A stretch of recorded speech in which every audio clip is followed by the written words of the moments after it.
Okay, so this stove is up in the gray room, and then there's another one that's in the far bedroom upstairs. And there's also a very big version of this in the master bedroom. They're all the Yodel stoves. That's just the name of the manufacturer. And they work differently than the one that's in the kitchen.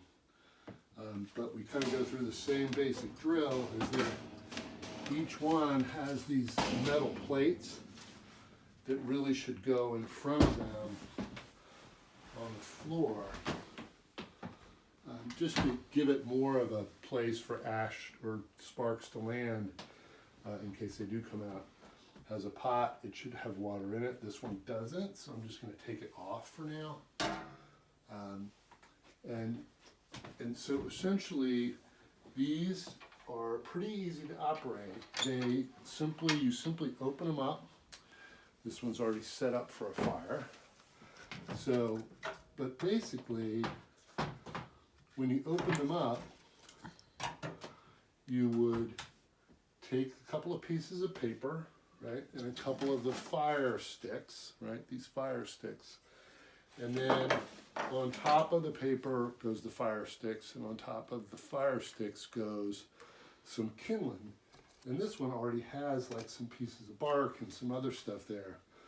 And essentially you light it, and these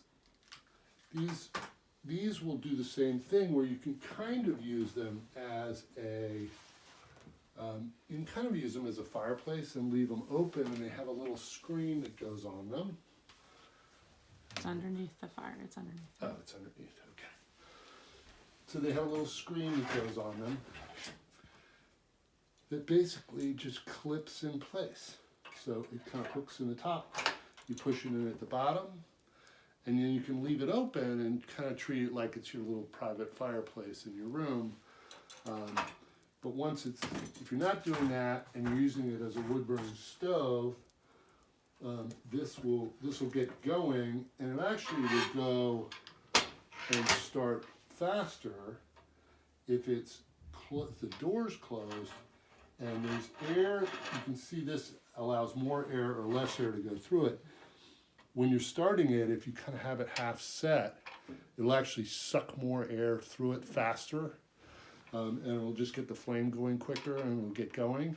You don't have to do that, but at night, if you were going to go to bed, right, or if you were going to leave the house, and you needed to shut it down, you basically can close it and just simply shut the air off to it if you were leaving the house, and it'll effectively kill the fire over time. It won't allow enough air to go through it to keep it going.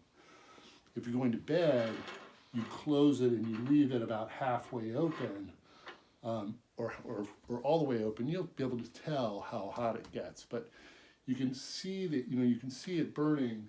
And there's also a thermostat on each one of these, and it's important, if you really don't know these systems and how they work, to just keep an eye on this the first time you use it, and other times that you're using it. If you ever think that the fire seems to be burning hot, if it ever gets up into this yellow section, then you need to actually start watching what's going on, because you would never want it to get up to the red section, because it just means that this and the box is actually getting too hot.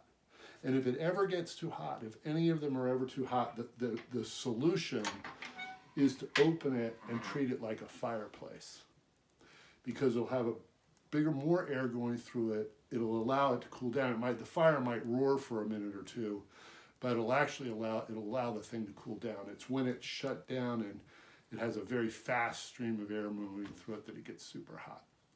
Okay, that's that.